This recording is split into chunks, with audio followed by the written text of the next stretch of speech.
Okay, good evening, everyone. Welcome to join our Design Wire Master Talk programs today. For our Design Wire, over 8 years, we cooperated with more than 1,000 developers globally, such as Shimao, Wanke, Tangchen, and Baoli, and so on. And also with more than 1 million fans and we presented more than 20 master talks with masters like Peter Eisenman, Safdie, Christian Bosenbach, and Big, and Thomas Heatherwick, and so on. And today we are very honored to have Mr. Santiago Calatrava to join us as our master for today. Mr. Calatrava is one of the few all-around architects known for his bridge and architectural design.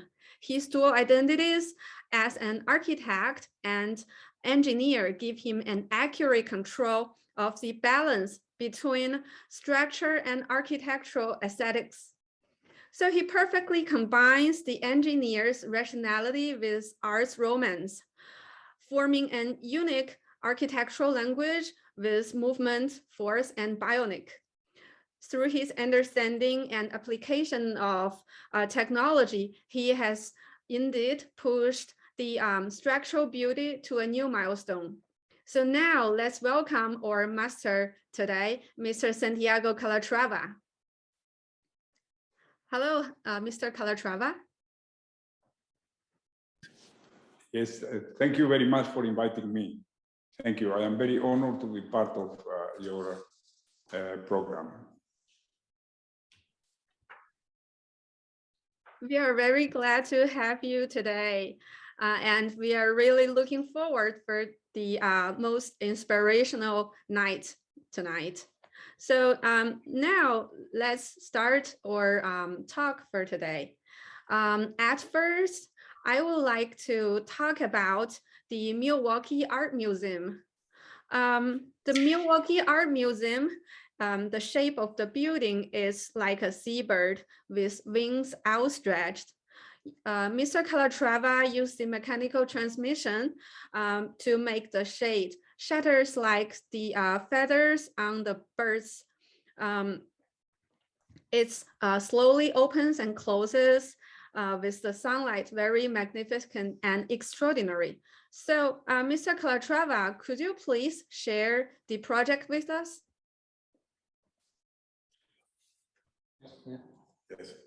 Yes, what you are seeing here is the general view of the gardens and the Milwaukee Art Museum with a bridge who connects the museum with the Wisconsin Avenue.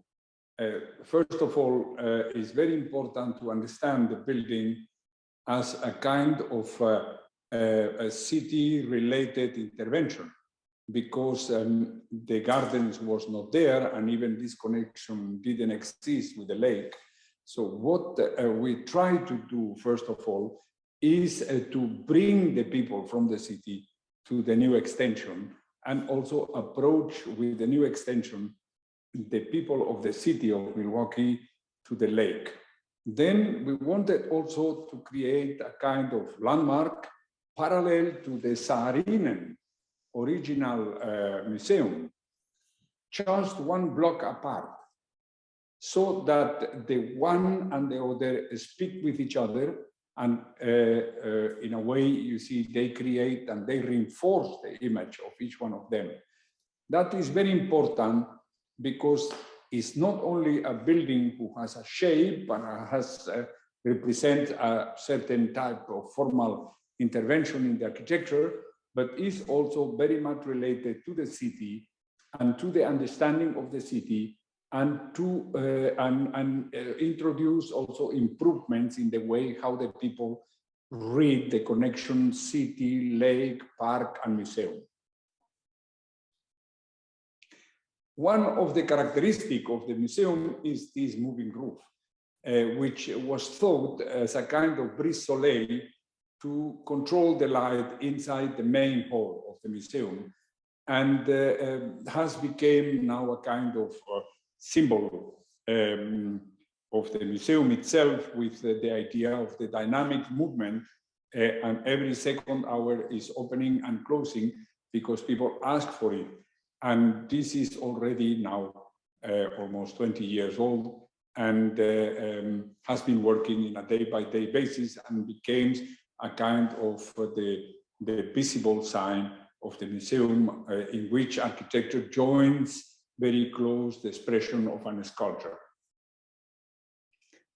What is also interesting is to see the interior, because you can see the interior hall is, depending in what direction you look at it, has a double face. At the one side, you don't see the glazed part. If you go into the other extremity, you can see the glazed part. So also a very plastic expression of the way how, let's say, the roof is a contribution as a kind of artistical achievement, embellishing the architecture of the museum.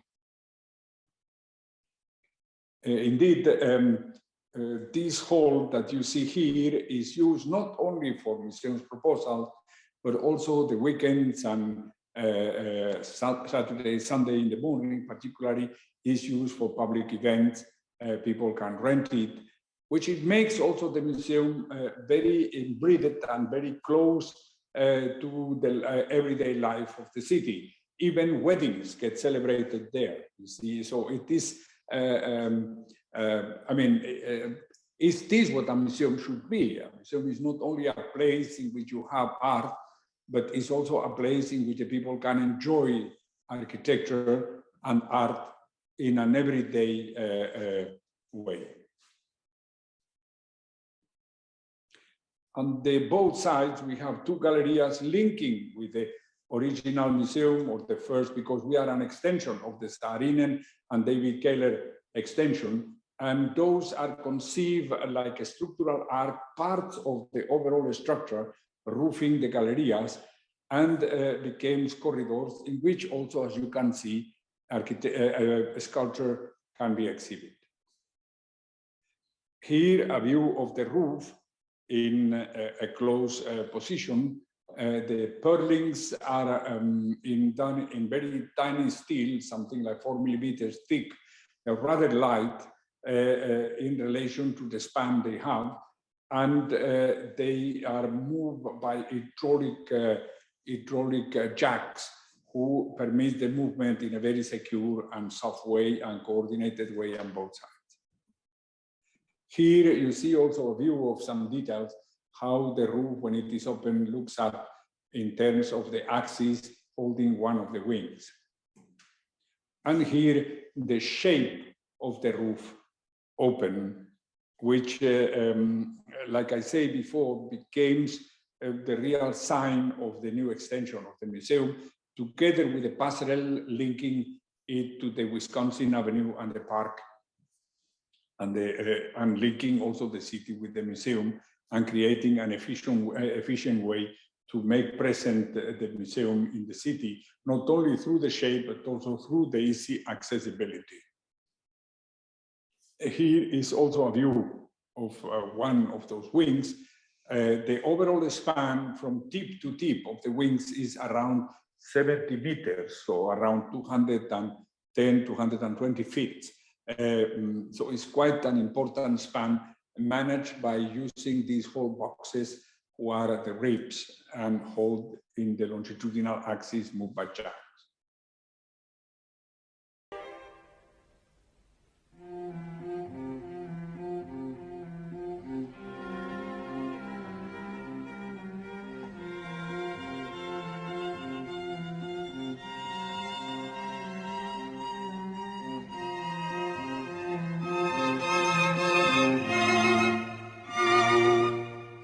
Okay, so for this art museum, we can see the shape was like a seabird. So can you tell us, like, what inspired you when you designed this, and how did you extract your design language? Well, you see, if you look, I mean, I'm presenting here for projects, but from the very beginning of my architecture, I thought that movement and dynamic, from the very first projects I have done, was an important part.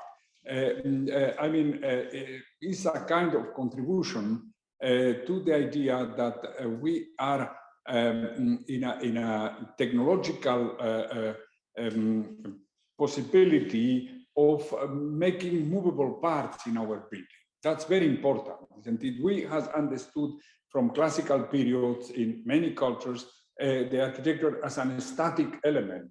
And I thought that the fact of introducing a dynamic element, you see, who will change with the hours of the day or with the seasons, or with the movement of the sun, or the wind, or the needs, or the pure functional need of the building, was or has a potential to give a character and a strong character to a building.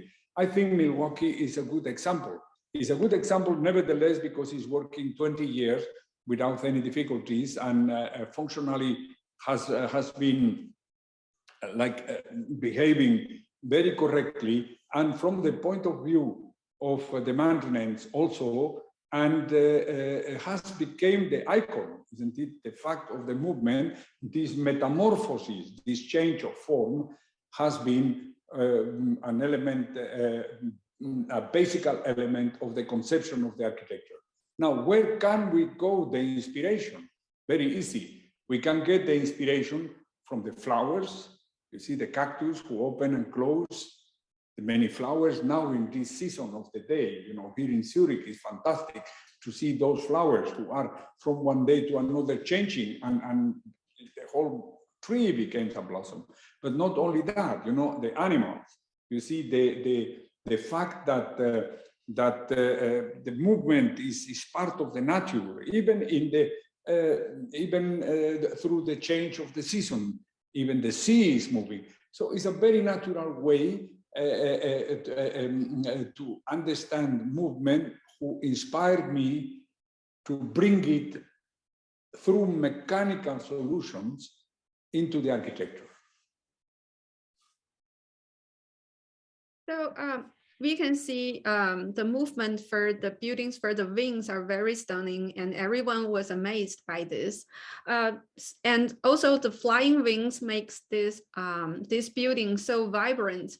So how did you came up with the idea that made the wings could moving, and how could you achieve this?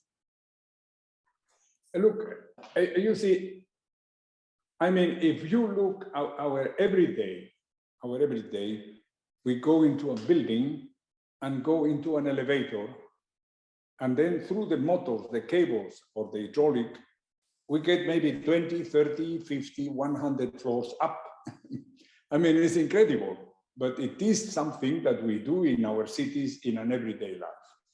And at the other side, if you look at the spatial engines that they are sending into the space, all those sun collectors, they open and display, you see, in order to cap more energy. So there is also movement on it. I mean, we are surrounded from things, not only cars, trains, and so on, transportation systems, who are moving. So movement is part of our everyday life, and also of our technical achievement. And this, I mean, what I have done in these cases is to bring this technology in a very simple and clear manner and apply it into architecture to conclude finally pure architectural features, not mechanical, but pure architectural features. Why? Because they implicitly are autonomous, and they have by themselves a sense of beauty, who, in my opinion, is essential for architecture. Beauty is something that architecture needs. We have to work for functional things, we have to work for doable things and for easy maintainable things, but beauty is at the end the highest goal we can try to achieve in order to identify architecture. And this is what I have done, or at least try to do.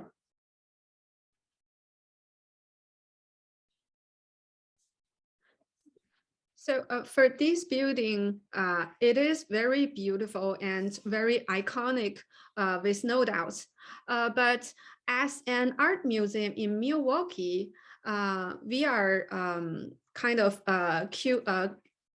curious about, like, how can you make it very unique, like only belongs to Milwaukee? How can you combine the cultural elements of Milwaukee with the design language of this art museum? You see, one of the qualities of the architecture, very differently from, let's say, industrial design, which I like very much. Let's say if we was designing a car, we knew that this car will maybe produce in 10,000, 100,000, or 1 million.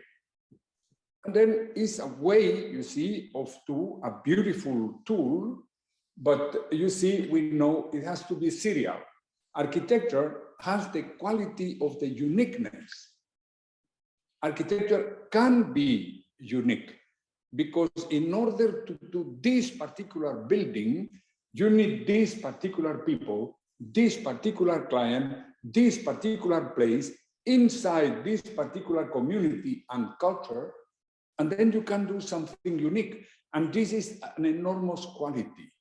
You see, and I, myself, in all modesty, I try to do each one of my buildings, each one, unique and irrepeatable. Although the principle of movement is universal. The principle of movement, for example, is in every part of the nature, is even in my hand. You see, when I am speaking to you, I'm moving my hand. And you see, so it's so embedded in ourselves, and it is part of our let's say, everyday life. Yeah, so it's like everything in your life is moving, right? So, and also for the interior of this museum, we can see that the interior is an all-white interior. So how could you make the circulation paths very clearly to find? Yes, you see, another extraordinary quality of architecture. You see, if you will compare architecture with another extraordinary art, you see, out of its pure beauty, it is, for example, comparing architecture with a sculpture. You can have wonderful sculptures, very beautiful sculptures. And then you can have also wonderful architecture and beautiful architecture. But the difference it is you can penetrate, you can enter in the architecture. The architecture do not finish with its exterior shape. Architecture started with its exterior shape and conclude through the beauty of the spaces. And to configure an space, the most important material is the light. You see, it's the light who dematerialize the architecture and transform it in something magic. That is, in my opinion, the key. It is very important that we understand that architecture is a little bit like a bubble. It's very much generated from inside to outside.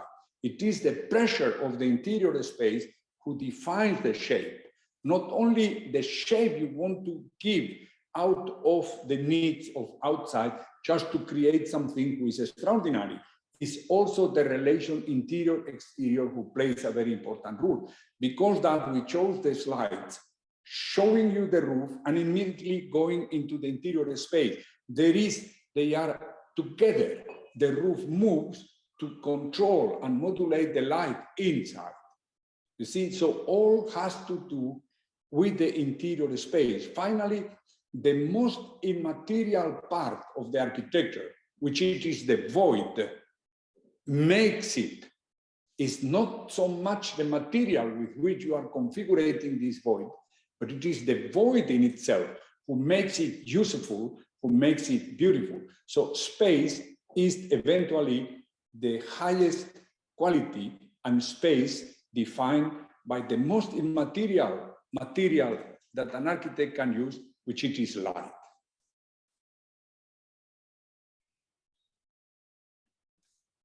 Okay, so and we can see this project is a very extraordinary project, and we can imagine there's lots of technical difficulties within it. So can you share with us one of the biggest technical challenge for these projects?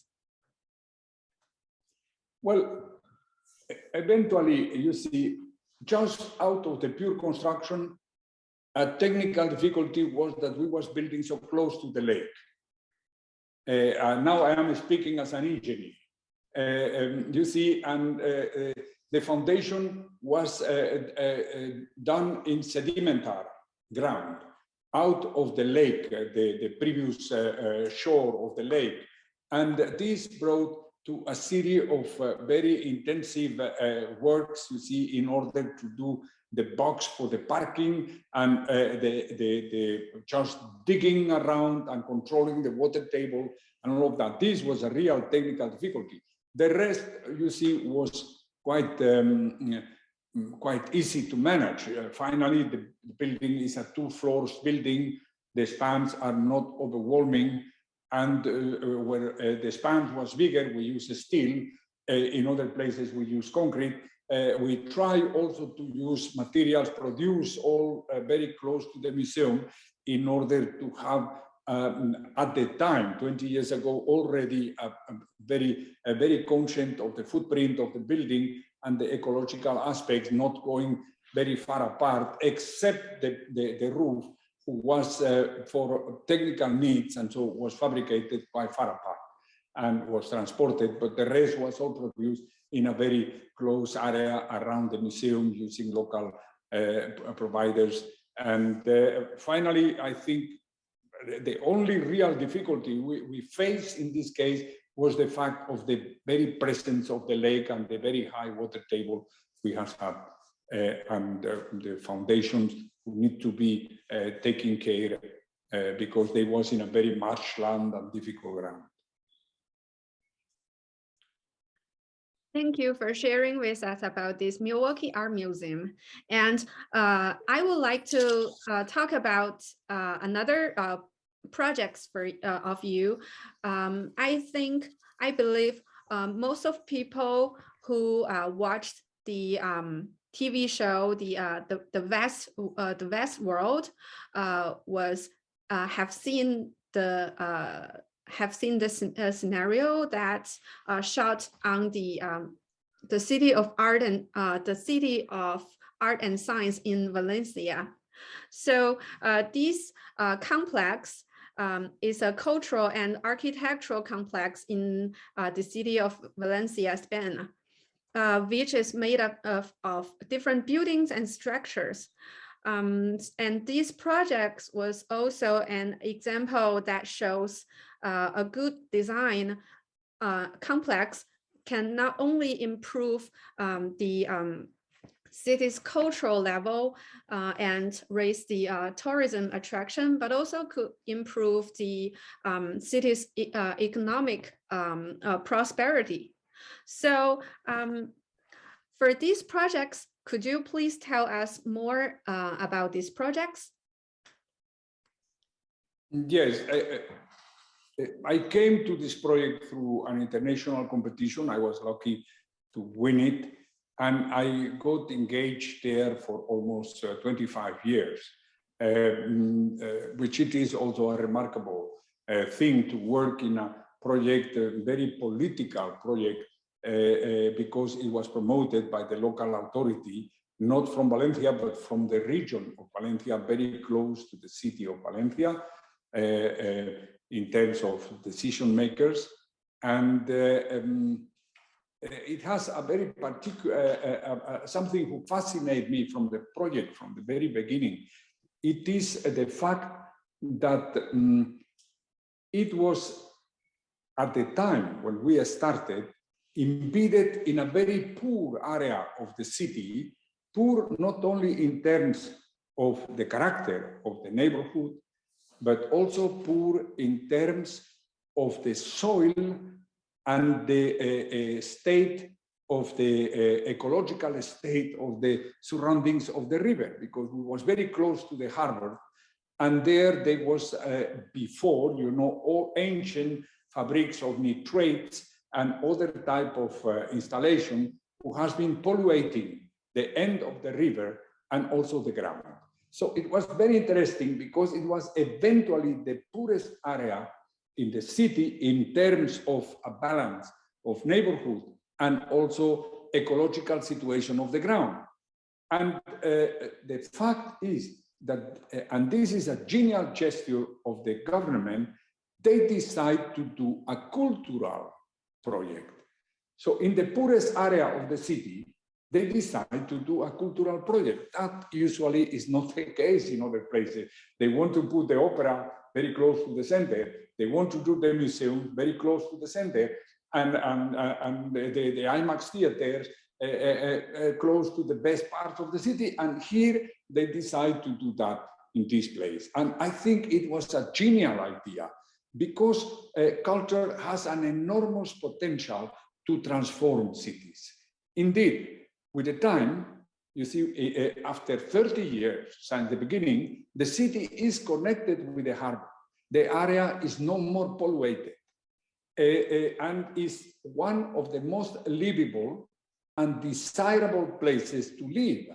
So other promoters came there and has done in the new avenues, in the new streets, and so who appears around through the bridges we built, and all of that, and the new connections, they invest almost for every, let's say, cent we has given for these cultural buildings, around 10 was invested from private, you see, to make this area more livable and better livable. And this, I mean, is a fact. You see, it's a fact that with a cultural intervention in a very poor area, you transform after one generation, around 25 or 30 years, you see, the area in a completely different part of the city. And this is, in my opinion, the goal we need to see. Otherwise, we will never understand the city of the arts and science, who has been built still today. You see, there are still things, you know, to be done and so, but it is to 99.9% finished. But I mean, you see, it took almost a whole generation. Myself being born in Valencia, although I am many, many years away from Spain and Valencia, but I'm very, very proud having been part of this endeavor that, like I say, very political endeavor in which I have had, I changed 5 times of client because there was 5 different presidents from different parties, and so, and we could, through the force of the architecture and the intention of those persons to serve to the community, you see, achieve the project. What you are seeing now is the complex with one of the new bridges we built. You see then we call it Palace of the Art because it's not only an opera house, it has also a concert hall, a chamber music hall, it has also a school of music. The conservatory went also in, and is, let's say, is the main building, you could say, is the head of the overall intervention, is the music. Here I have to say that Valencia is called the land of the 1,000 bands, because in every municipality you have a band, an organization, you know, who produce music. The people are very devoted to music. It has a whole tradition, and this permits to justify a very visible building in which not only music is performed, but also, let's say, congresses and other activities are done.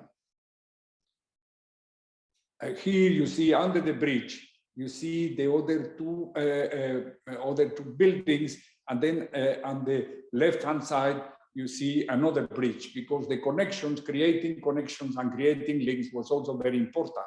And this has permitted, you see, to make from this place a central place for the whole area, because it's very easy accessible, because it has also parking facilities and so, etc.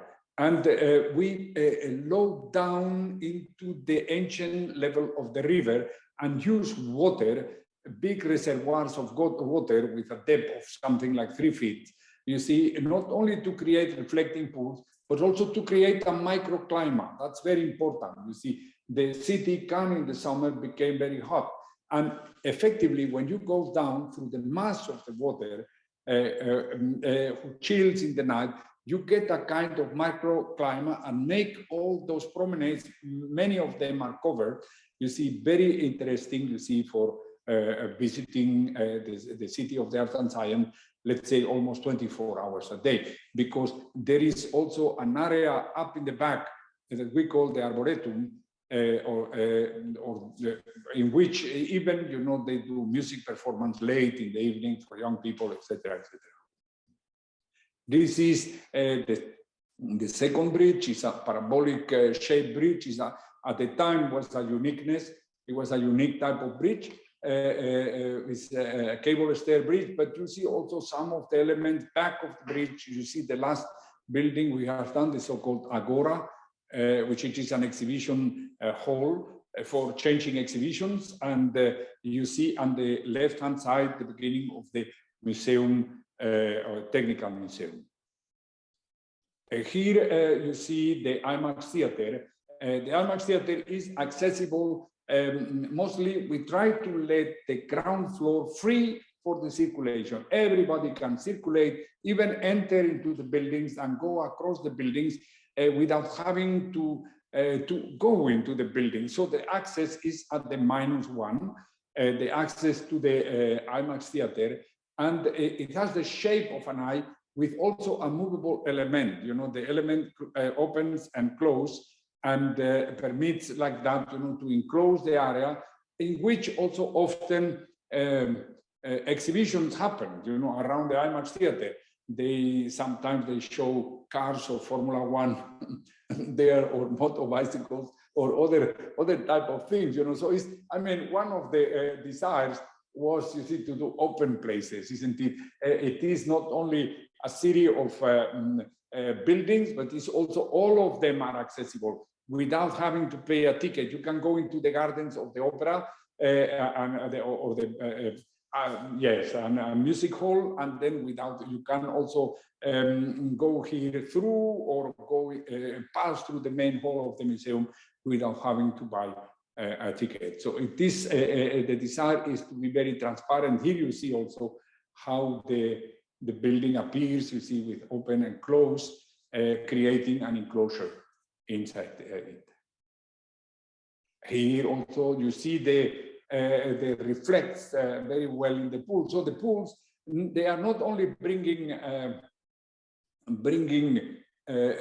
let's say a microclimate and making it effectively in the evening very fresh and interesting to go there, but also they multiply by 2 the effect of the architecture, because you see the building double, and then you see also that the building has been effectively conceived to be double. Isn't it? It's not that it's not by case. We took in account that the buildings will be reflected, and by reflecting it, you can understand, for example, that the that the IMAX theater is inspired in the idea of the eye, the human eye. Why inspiring the idea of the human eye? Because mostly you go there to see something, isn't it? And etc. Here you see the museum of the technical museum, which has also very interesting, you see, is the interface of those installations with the whole region.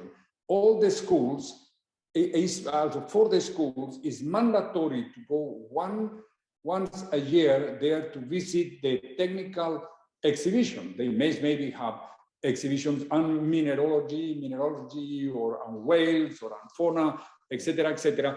And then for this, we have done on the side a very large station for buses and so that it is easy to arrive for the schools, enter into the museum, visit, and go out. So it's a kind of network created, you see, to enrich the cultural level of the overall region out of the City of the Arts and Science.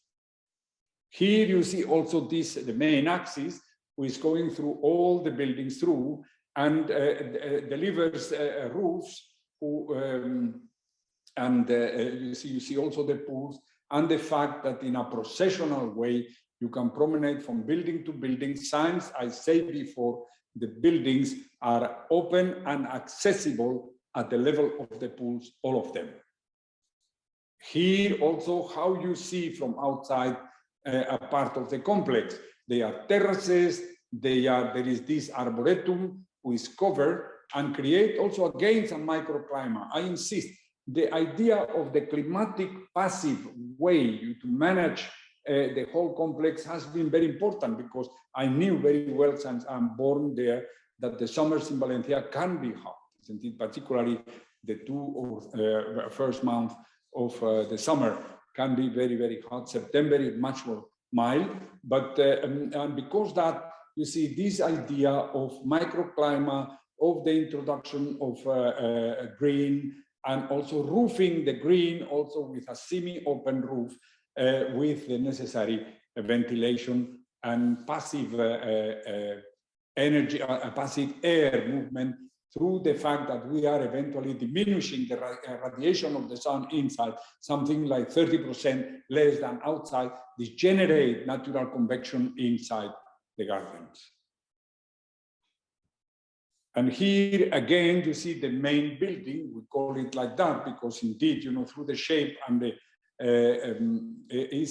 but you can also understand there the different terraces where the people can accede through stairs, who are in the inclined parts of the shell, who is protecting it, and also delivering shadow. It is open, but at the other side is delivering shadow with the main wing over on top of it, and then you can see also the skylight over the second auditoria, who is a symphonic auditoria, who can also enjoy daily light during the performances. Here, the opera hall, you see, is plaque in tails, in ceramic tails blue. Blue is very characteristic from Valencia. Since the time of the Arab, there is blue ceramic out of cobalt. And they have done marvels, you see, of particularly in the Renaissance, of ceramic coming out of places like Manises, for example, many other places also. You see Agost and other places where they have been doing fantastic works in ceramic, but these tails, who are a little bit disorganized by themselves, they are broken and disorganized, they reflect the sound, and works are reflection, are as reflectors, but without creating focal point, because they are broken and they are also oriented in different ways. This permits us to have a very clear sound using only in the upper roof absorbing material, and also using, and this is something I have to say, you see a very classical shape of an opera, like, let's say, the traditional operas in which the balconies, through the balconies, the people are surrounding. This has an advantage. We can have almost 2,500 persons in this opera, but they are very close to the scene, and they have also very clear visibility. This is also another view in the night. You see the gardens in the terraces and the different terraces where people can promenade through the stairs in. So, like I say, also here, we try to do a very open building, and a building who is accessible, not giving the impression of a fortress for the music, but giving the impression of something very open, where the people can promenade with gardens who are continuously growing because they are young. The palms and all the trees, they are still young. They are from year to year embellishing more and more the opera. Here, another view in which you see planetarium, water, the effect of the water, very important with the building itself. And here, the overall complex before this photograph don't include the bridge and the agora, who has been later on. Maybe the photograph is 10 years old. Like I say, we have been working until 2 or 3 years ago, still in the project, and still we have some things to do. But you see here in the back, you see the harbor, and you see also how and the left-hand side, new buildings has been done with garden. And so in an area that, like I say, 30 years ago was really one of the poorest areas of the city.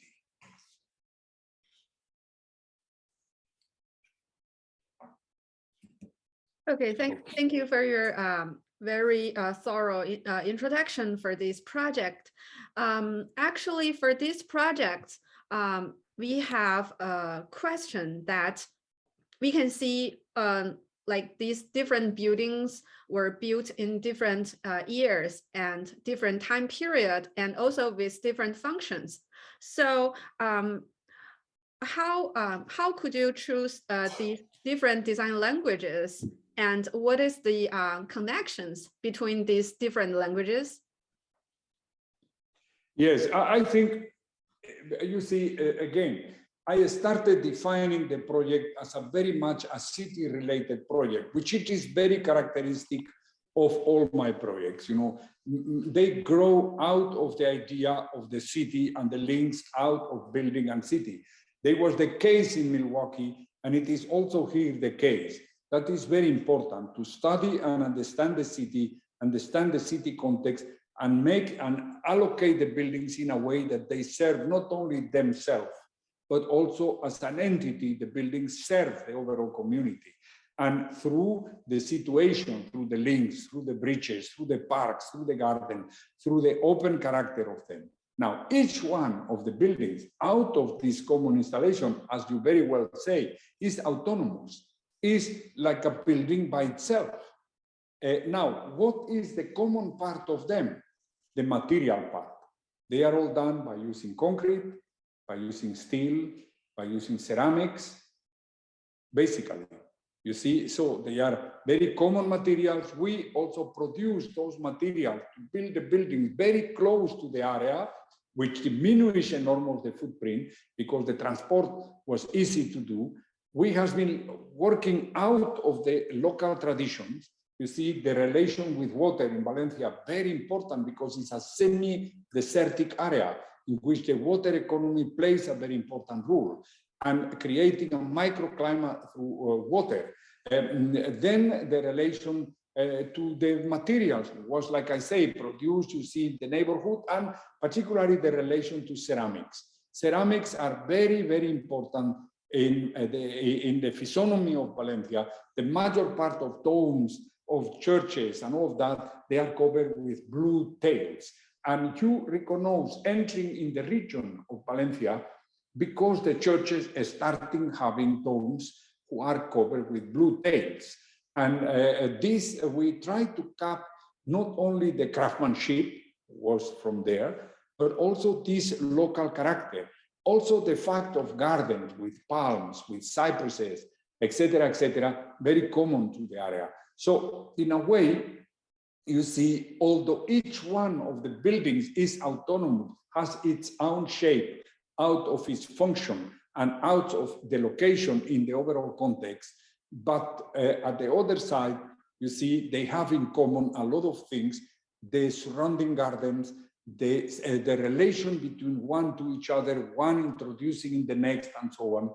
And even the bridges. The bridges are very strongly linked to the character of the place, and they are landmarking the place because this is a function that bridges can do. And out of it, you see, I think we produce a compact and readable, and let's say in itself, an ensemble of buildings who speak to each other as part of an overall complex surrounded by gardens.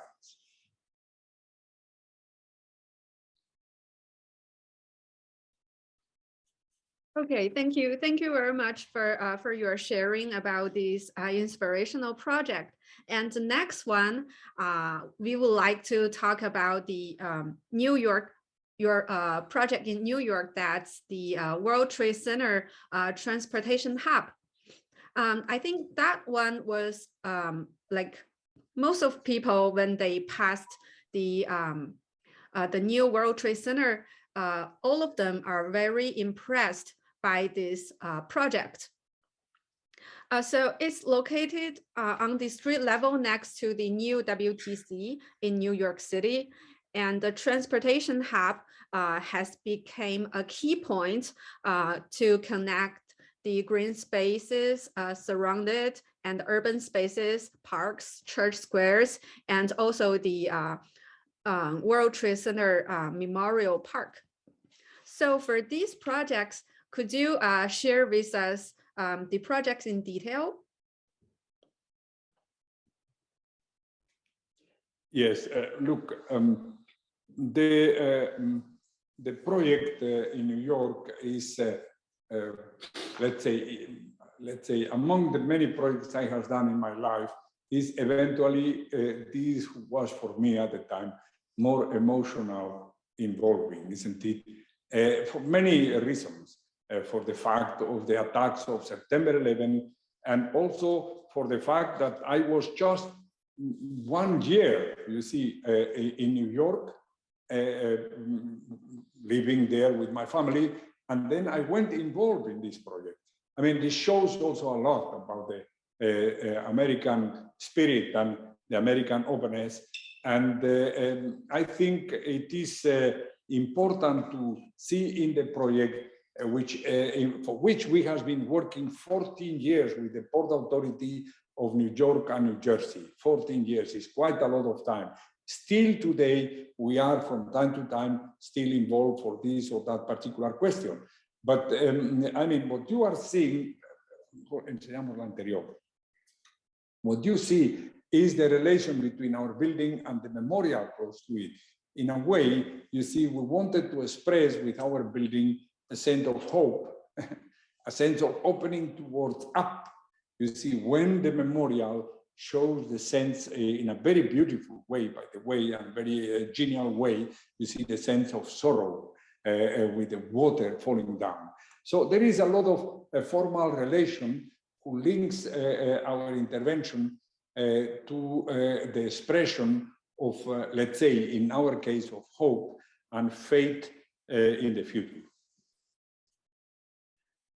Here you see one of the entrance, and this very sculptural building with the ribs, still under construction at the time. You see it in the roofs, not everything was completely finished, but you see this expression of a building very different from the building around, as a solitaire in the middle of a plaza. In the beginning, in the master plan, was conceived the building as integrated in one of the side towers, but I thought it was better to show it as in its uniqueness as a separate element, because having done 7 other railway stations in other places of the world, between them, you know, in Lisbon, Lyon, Liège, etc., or here in Zurich, I was very conscious how important is as a point of conveying people the station. So I proposed to remove the station and put it out as a single element distinguished from the rest of the building.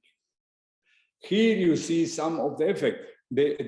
From the exterior is very abstract, and you can have images like that, in which you see you are very, very close to a kind of a sculptural language, not a structural language, but beyond that is pure structure, you know, but at the other side, you know, very abstract and very much, you see, an element in which the form plays a very important, although very strong link to the function.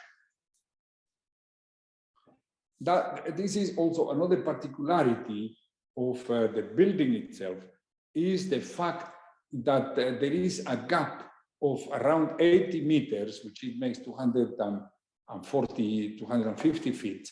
There is a gap in the center of the building who can open and close and delivers you a view of the sky in Manhattan, but also delivers you inside the station, as you can see in the right and also in the left picture. You see, it delivers you a way of light in the center of the station. And it happened that with the movement of the sun, this way of light moves from one side into the other, passing through the center of the hall. Now, the particularity of this gap passing through the center of the hall is done by that heat. We tilt a little bit the position of the building, not parallel to the grid of Manhattan, but a couple of degrees tilted, so that in a particular time and in a particular day, the way of light we saw before, can you step back the slide? You see this way of light that you see there is at September 11, and at the exact time in which the second tower falls and each one of the persons who passed away was dead, then the way of light is exact in the axis of the hall. So in a way, the building itself, in a silent way, you see, is holding the memory of this, what it happened. So maybe 1,000 years of now, if the building is still there, or 200 years, or whenever, you see, the people can recognize there is a particularity here, because at September 11, and so I think also the 29th of March, one of those days, because it's the equivalent, it happens twice, you know, in the spring to summer, or winter to spring, and summer to fall, happens twice, the sun is in the same position, then you get this way of light in the center of the hall, and maybe put questions to the people why this happens, isn't it? Here is also something that I love this photo very much, because it shows the force of architecture attracting people, you see, and making them a little bit part of it. You see, so the people wonder about this gap in the sky and this shape, and then and then they do this thing, you know. I think that is, we need to understand that architecture in the most democratic way is also one of the most democratic systems, you know, particularly through public buildings, to offer beauty to the community. Because this hall is not the property of somebody. This hall, when you enter, is your property, is the property of every visitor. It's done as a gift to everybody who enters in. And I think the people recognize that, and I want to underline that is one of the very important reasons why it is essential for architects to focus in public buildings. Public buildings belongs to the public, and is a very simple way to deliver art to everybody, until this point, that if you take the biggest museums of the world, you know, they may maybe get, I do not know, let's say 10 million visitors a year, 12 million visitors a year. Here we get 300,000 in one day. So after 3 days, we have already 1 million, you see, and after 30 days, we have 10 million, like the biggest museum in the world. Whatever you offer to people in terms of culture, in terms of enrichment of their soul, is there for millions of people without paying anything. Many of them workers or very simple people who will never get the opportunity to enter in an important museum because they will maybe not be capable, or because they are shy, or because those are very close towards outside, or because it's not part of their life. But here, you see, we are offering to everybody 5 minutes of peace.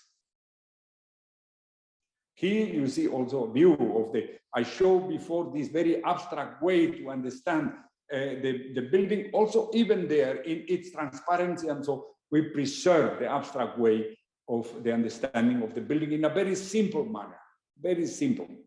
Here you see also this view.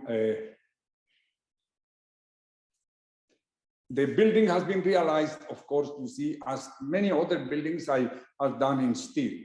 However, here we took care, you see, through the industrial processing of the steel to achieve shapes who shows, you know, real shapes, you know, who are porting, who are of solid, done in steel, laminated steel and so, but you show also how important is the plasticity, the plastic expression of the steel, and how far you can go, you know, by using industrial steel, you know, to achieve architectural shapes.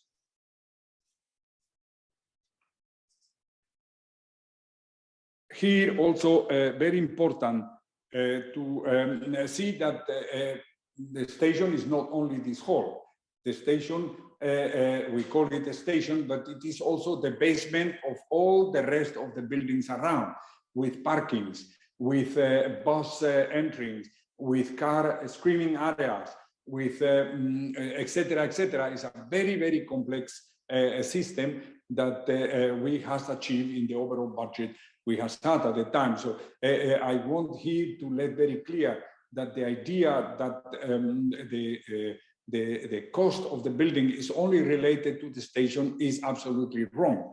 We have done also tunnels for the subway. We have done parking for the cars in the lower part of the towers, and even the basement of many of those towers, a part of our intervention. Although the visible part of it are the corridors and also the station itself and the main hall, etc., etc.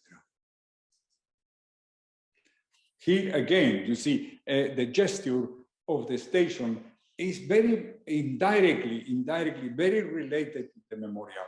Like I said before, the water here is falling in, you know, is a sense of sorrow, is a sense of remembering the people who passed away. The station itself should also be related to the memory of the fact, but at the other side, it delivers hope. It delivers hope to the kids that at this time, you know, was in the kindergarten and they couldn't understand what was happening in New York. And now maybe they are 20 or 25 years old or even elder, you see, and for them, you see, the station should deliver a sense of hope. The life goes ahead. Indeed, the reconstruction of Ground Zero is practically finished. And you see, what it was at the one moment, you see, a sad reflex of our time and almost a war. Today is a new part of the city, a vibrant part of the city.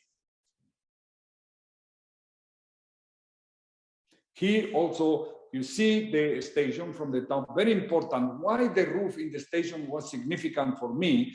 Because you can see it from every tower around, isn't it? That is very important. So the building has not only one facade, let's say, no, what I say, four facade, it has a single facade who embeds it, you know, from the top to the bottom. The lateral facade, the roof is all a building. The building is a plastic event in itself, and indeed it has no facade. You see, the whole building, looking it from outside, is a facade, is a fact, is a unity, is a Unitarian building.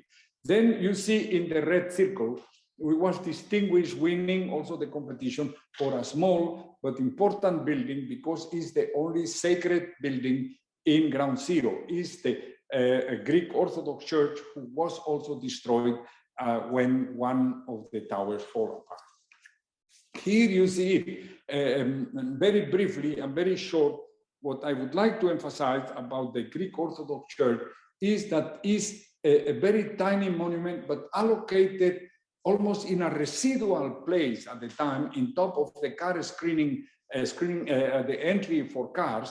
But at the other side, very important because rise up 9 meters of ground, and then you can see it over the gardens of the memorial. So I decided to make a kind of lighting light, you see, in the night of Manhattan by doing a dome who is semi-transparent or translucent. You see here two other images from the obliquous front, looking from the Memorial Garden and from looking from Liberty Street, from the corner to Ground Zero, how the building will appear, and it is almost, I mean, it will be finished in something like 1 year from now, and it looks almost like the renderings you are seeing here.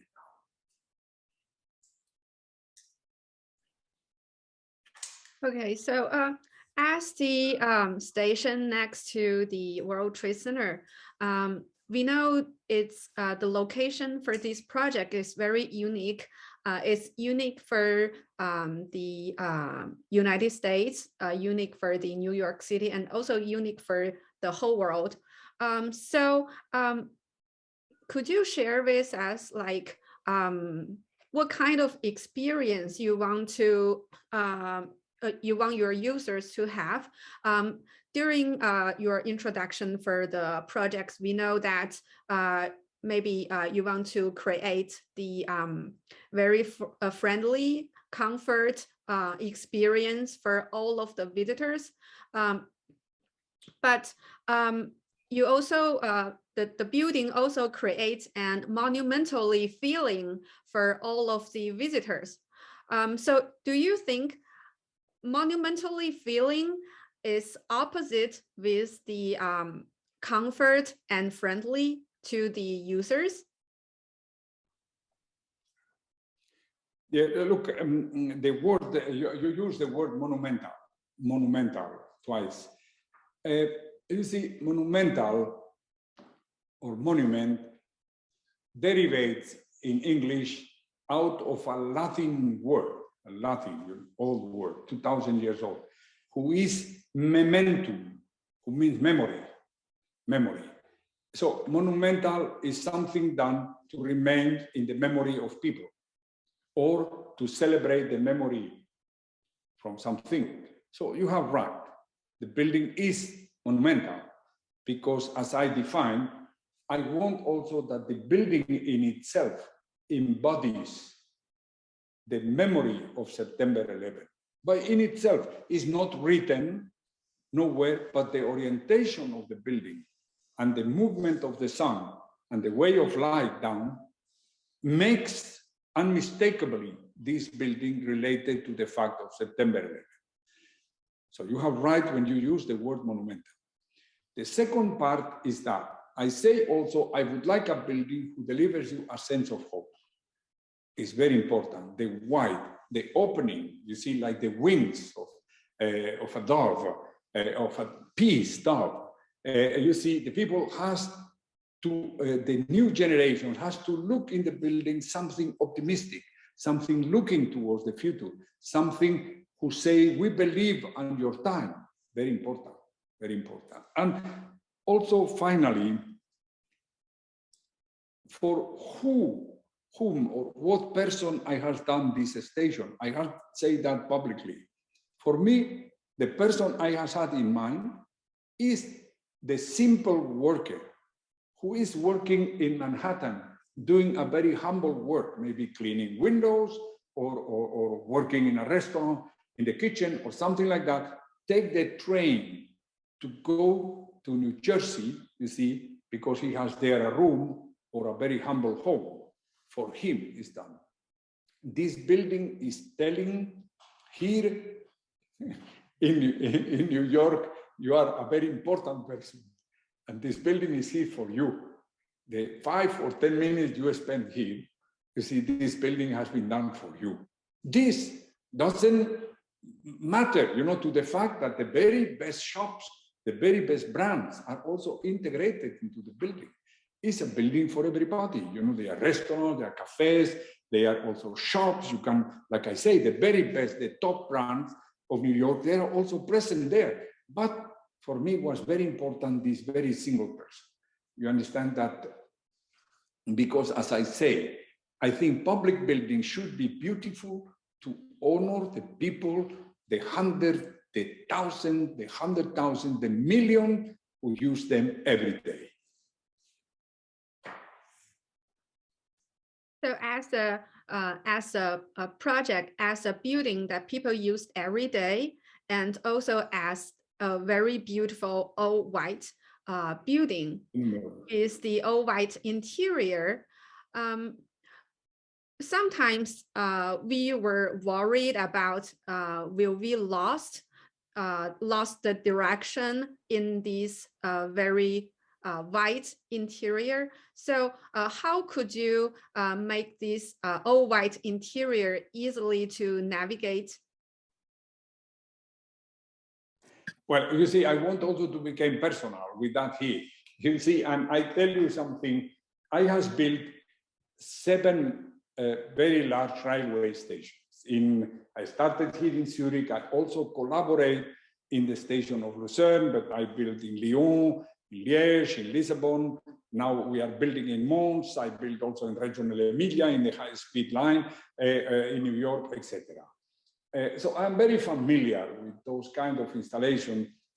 And as I say, I want to be very personal. When my kids was small, my mother used to come here to Zurich and help a little bit, educating them and all of that.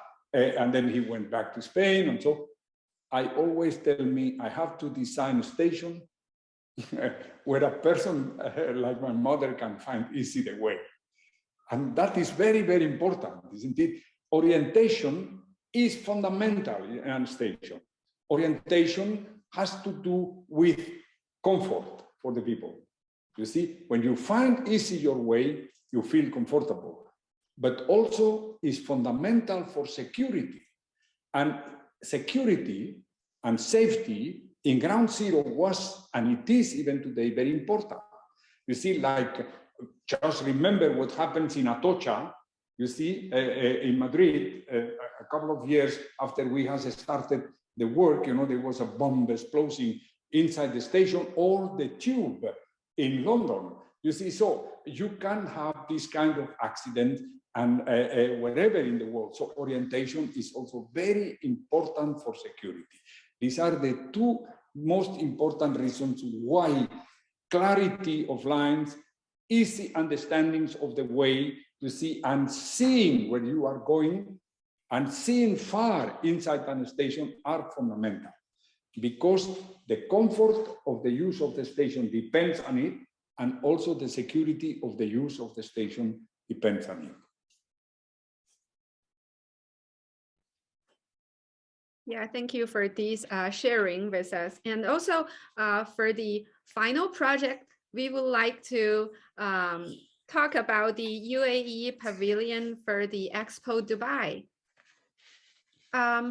We know the UAE Pavilion is a building with 15,000 square meters that features plenty of exhibition areas and auditorium and VIP lounges.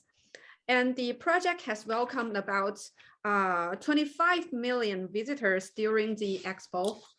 So in order to achieve this, the design of the pavilion needed to be visually representative of the identity of the host country. So for these projects, these very latest projects, could you talk to us about this project? Yes, well, first of all, I would like to underline what a big honor was for us to come out, you see, to design the national pavilion for the United Arab Emirates, who was the host country. So again, like in ground zero, I was also surprised after less than 1 year living in New York that I get in charge and can cooperate in the reconstruction of ground zero. Even here is very relevant, you understand, because it shows more than anything the openness of the United Arab Emirates towards everybody in the world. I mean, is eventually the most international mixed community that exists today. You see, so there are so many foreigners from all over the world living and working in the United Arab Emirates that they are an example to the world, you see, about, you know, collaborating and with people from all over the world, you see, and even people who are living there and are working with them, you see, to make these extraordinary countries that they are, and this very relevant compound of countries, very new country, you see, is something we wanted also to reflect in our pavilion. So finally, you are seeing here a view of the roof. And maybe the roof and this view shows you a little bit the character of the country, because you can arrive in all directions. This is something we wanted to show. It is, the building itself shows that you can arrive from the north, from the south, from the east, from the west, and then there is a corridor around, you know, taking you and bringing you towards the entrances. But the building with the gardens and the disposition of the ways in the ground is already showing this openness and this universal character that they want to have. Here, another view. You see, is also similar to many other buildings you saw before. It's not a building who has a single facade. You see, I mean, let's say it has no facade. The whole building is an event. It's a plastic event. It's a penetrable building, and it explores this element I said before. The difference between architecture and sculpture could be among many others, but certainly one is the fact that you can penetrate it. You can enter in, but it still is a whole plastic event, as no sculpture can deliver. So it makes the very relevant, you know, this fact of trying to cut a plastic shape out of an idea, which it is the idea of a bird with extending wings, covering the overall building and protecting in a way and hosting the people when they arrive into the building.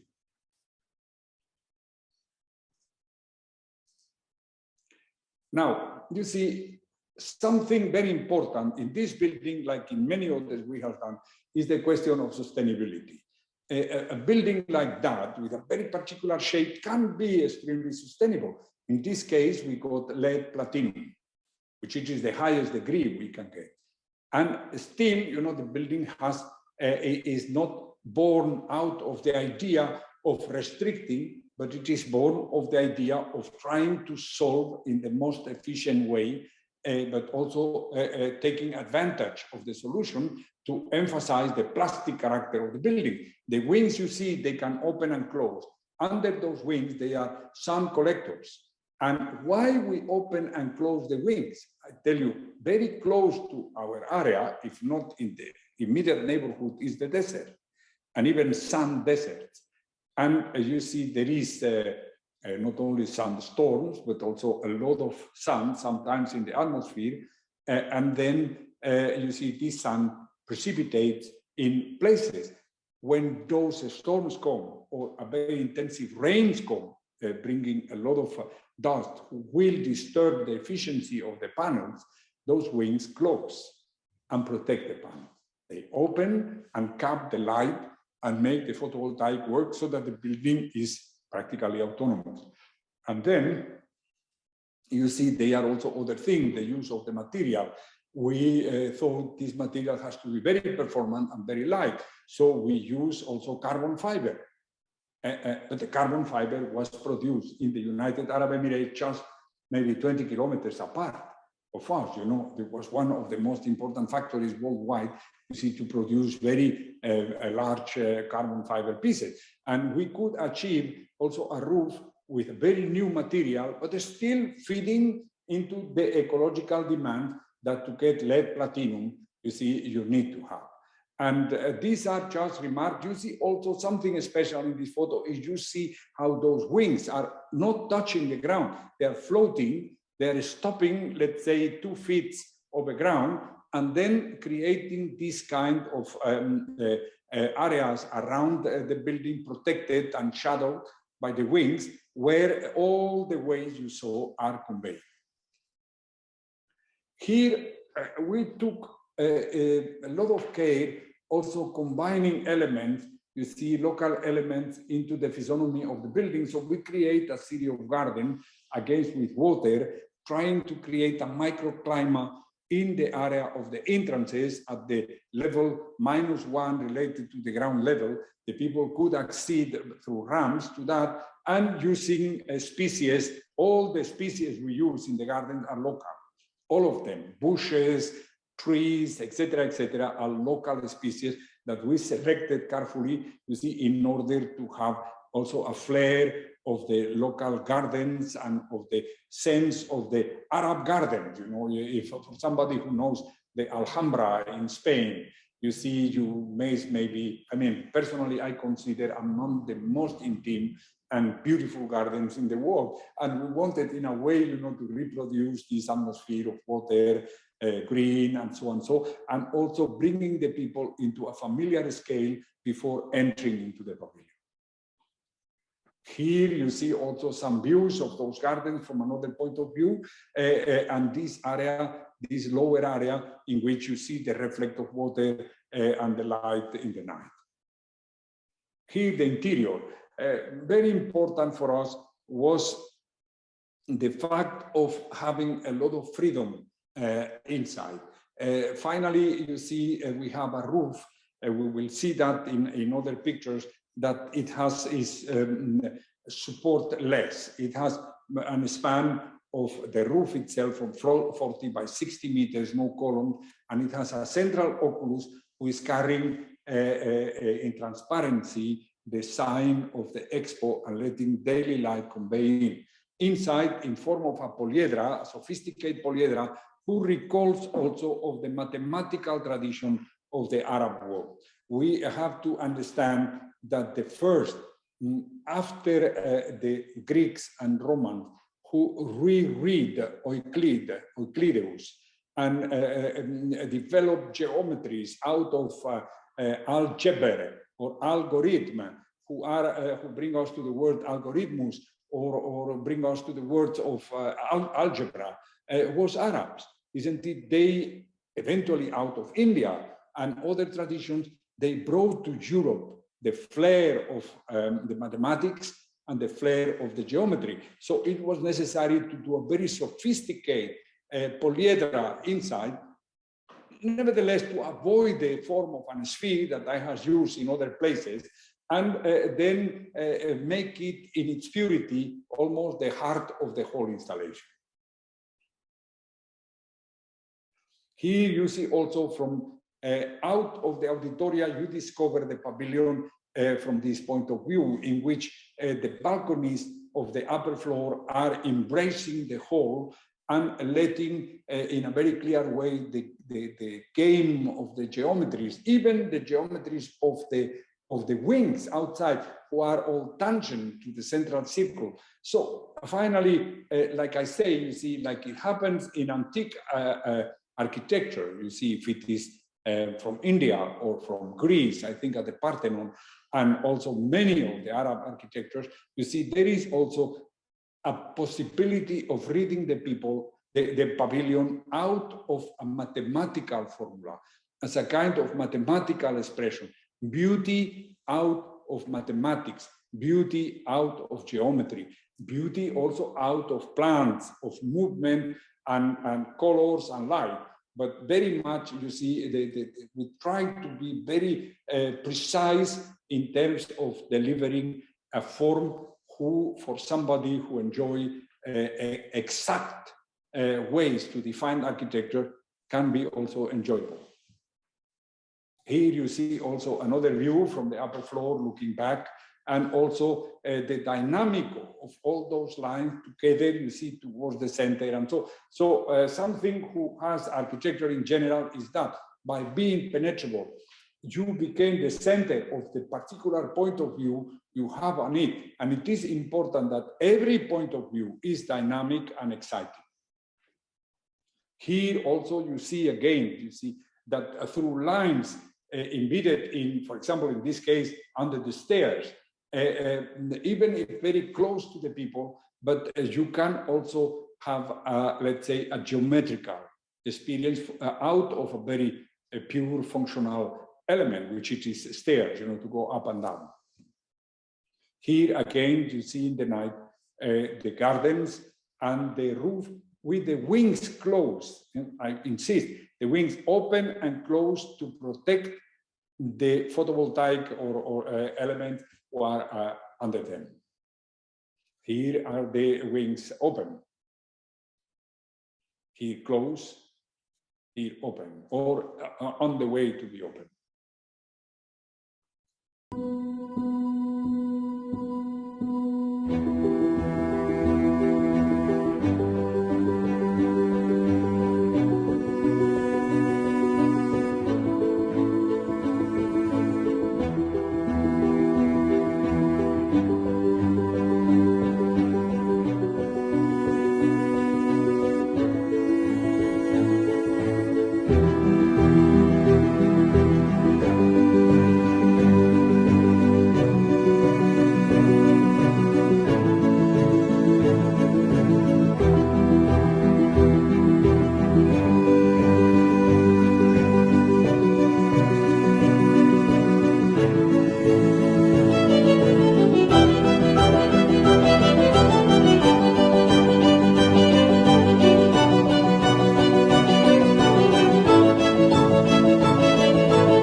Okay, thank you for sharing with us for such a beautiful project.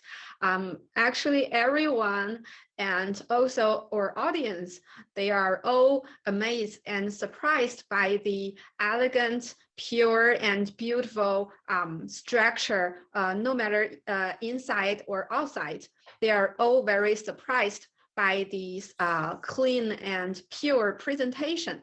So, how could you technically achieve this pure presentation for the interior and the exterior? Because we can see there's pure lighting solutions, pure mechanical solutions. So how could you achieve this technically? Well, let me just say something. I mean, in order to do an interesting building, or even in this case, I hope, you know, a beautiful building, you need also a client who is decided and wants to be represented by the building. Also, you need a very good team in place. And in this case, I want to emphasize that my team in place could not be better, because I have had my own son, Michael Calatrava, in a day by day basis, you know, looking for that this pavilion gets well done, that things gets well coordinated, and so himself and Michael and his team has made it possible. I have to say, of course, surrounded by very competent contractors, and so that is very important, isn't it? As an architect, the first thing you have to recognize is that the quality of your building depends a little bit on yourself, but very much on the client, and a lot, the major part, on the people who put hands on it or is in a daily base, in a day-by-day basis working on it. At the other side, I want also to say how important are the world exhibitions today, isn't it? Olympic Games and world exhibition in a world in which war exists, you see, are enormously important, because people are coming together for peace. They are coming together to welcome each other.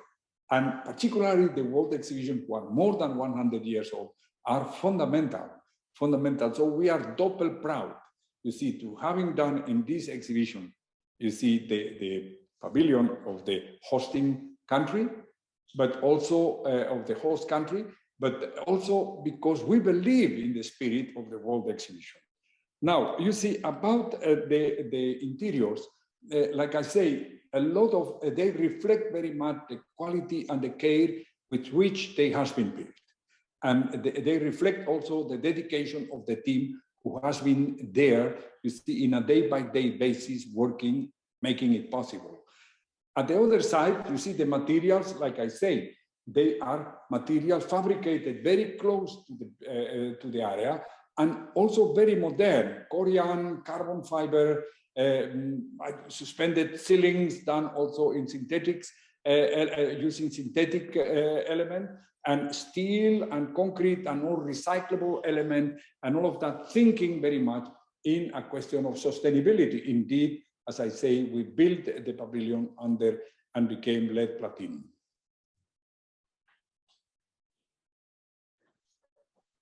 Thank you.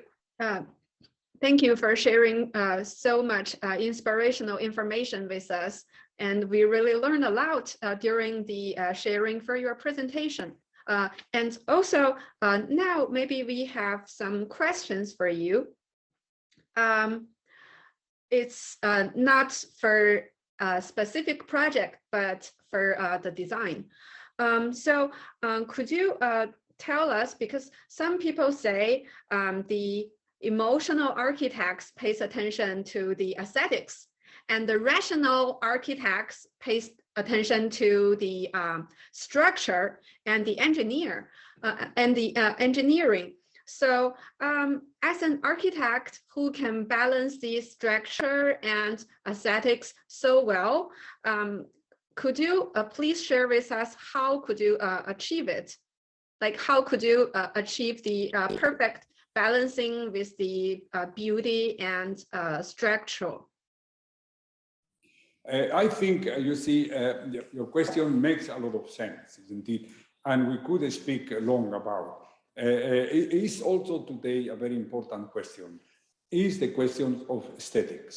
You see, we have to consider beauty in architecture as a kind of gift.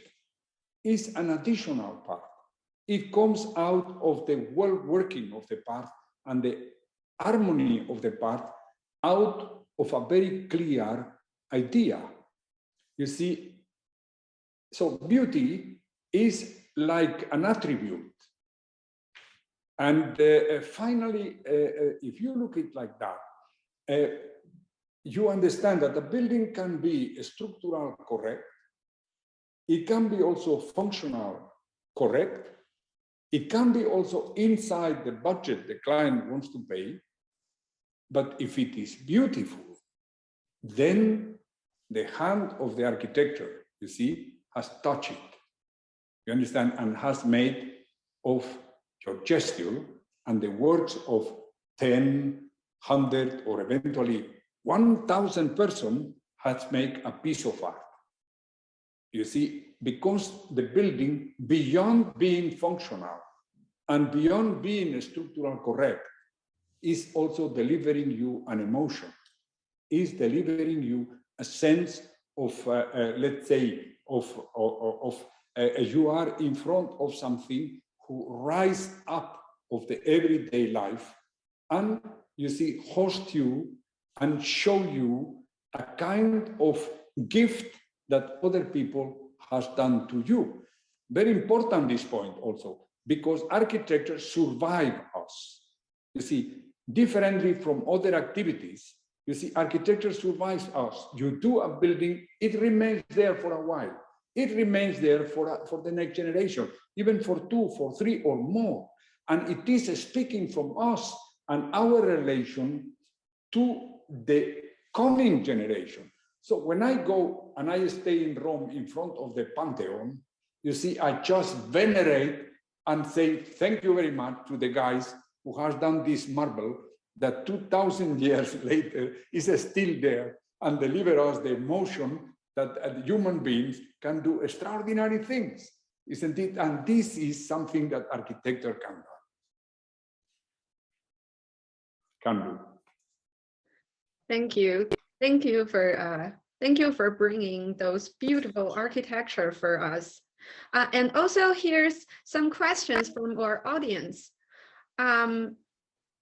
The first one is because you've talked about the City of Art and Science in Valencia, and there's some parts besides water. So they are curious about the construction underwater.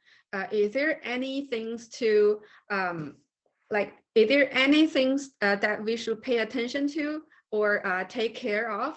And also, is there any request for material?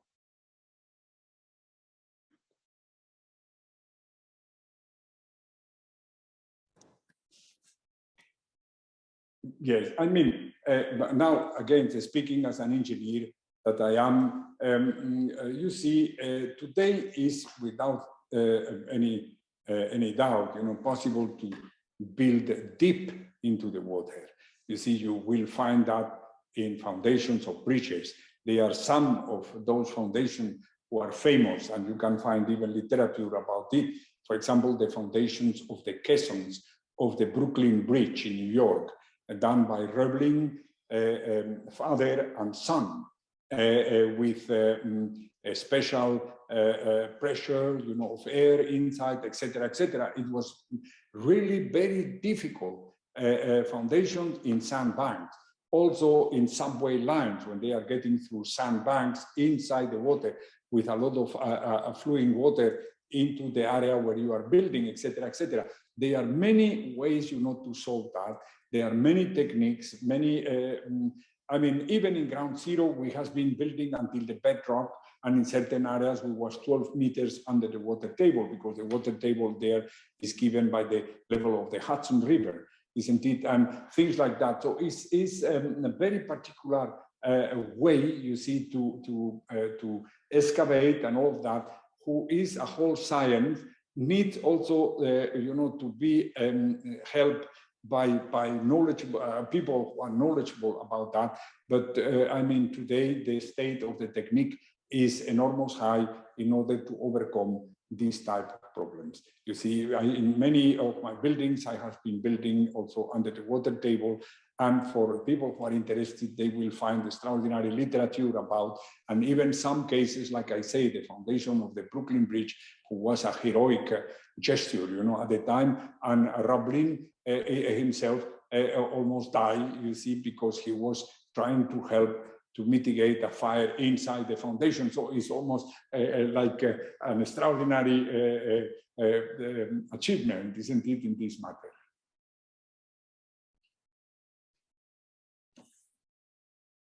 Okay, thank you. And we have a final question. Actually, this question could ask for all of the designers. So this audience question is, which part of the design or idea Mr. Calatrava usually start with? Is that start with environment analysis, or start with the thinking of structure, building massing or layout, or etc.?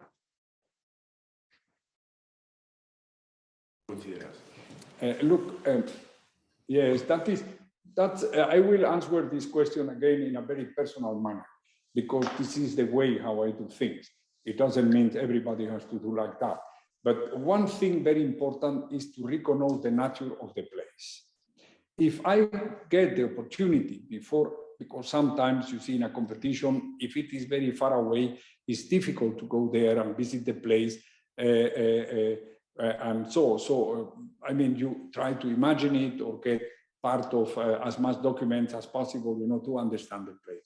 But understanding the place and getting this, what you say, genius loci, who means the genius of the play of this particular place and the character of this particular place, is necessary to go there. And this is what I do, and spend a couple of days, even just sitting there. Looking around, making notes, making sketches, in order to embed it in yourself the character of the place. That's very important. Also, it's very important to understand the problem from the point of view of those people who ask you to become the architect. Mostly, you have to hear them very well, because they know much more about the place and the problem than yourself in the beginning. Isn't it? They are from there many times. They also know what you can do or you should do, or they imagine, you see, know how you should do it. But they have also a very clear idea. That's very important, you know, is even an architect can receive the client, you see, in a way as bringing him already the project, but he do not know, you see, that he has the project in itself. It's very important, this attitude towards the client. You see, in this matter, you see, as I say, I am answering that in a very personal manner. You see, there is a method called the Socratic method. Socrates was a philosopher, and the mother of Socrates was called Sophrona. And the mother of Socrates was a midwife. So she helped babies to come to the world. And Socrates said, I am like my mother. I help people to bring their own ideas to the world. You understand? Of course, Socrates thought the ideas pre-exist in the Platonic understanding of the philosophy of the time, isn't it? So it's very interesting. As an architect, you can also approach your client thinking he can bring you a lot of information and a lot of the spirit of the project, because he knows, but he don't know how this thing has to take shape. That is the second point. More virtual. Now, material, I may do, I do not know, 100 sketches, 300 sketches, maybe 500 sketches or 1,000 sketches. And even I take the patients, many of them, to watercolor, because by watercoloring, you are revisiting this, what you are putting on the paper. Now, why the sketch?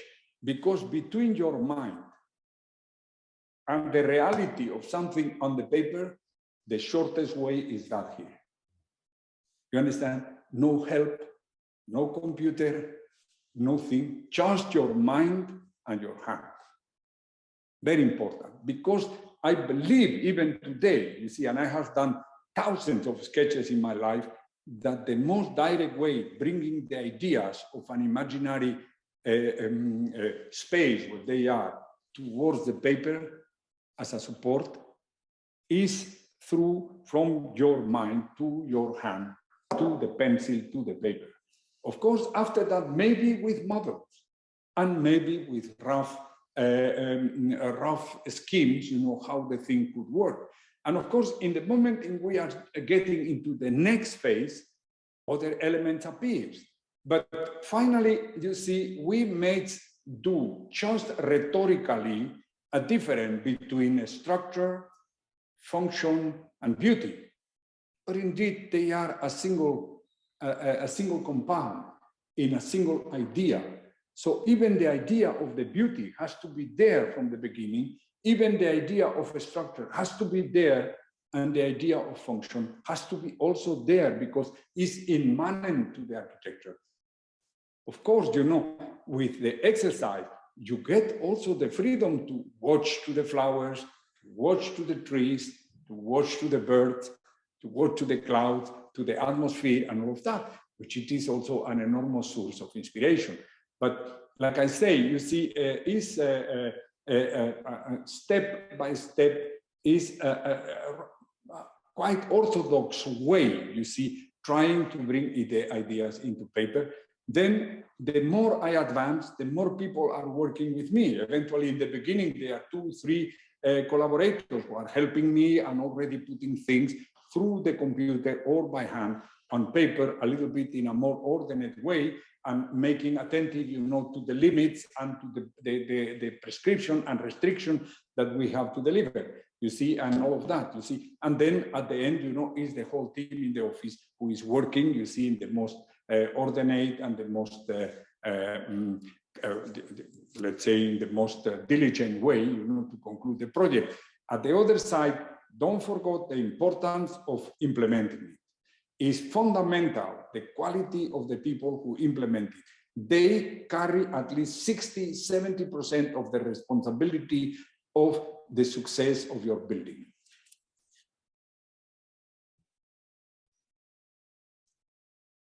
Yeah, very essential experience to sharing with us. Okay, so that was really an inspirational talk with you, Mr. Calatrava, and really thank you for tonight's presentation. Thank you, Mr. Calatrava. Gracias, Mr. Calatrava. Yes, thank you very much. It was a pleasure. Thank you and congratulations for the very clear and clarivident questions you have put me. Thank you. I hope I was at the level of your questions with my answer. Of course, of course. Thank you. Thank you. Thank you. Thank you. Thank you very much. We appreciate your time and your great presentation, and wish you have a good day. And we hope you, we will see you in Spain or Dubai or New York soon. Thank you. Thank you. Have a great day. Bye-bye. Bye.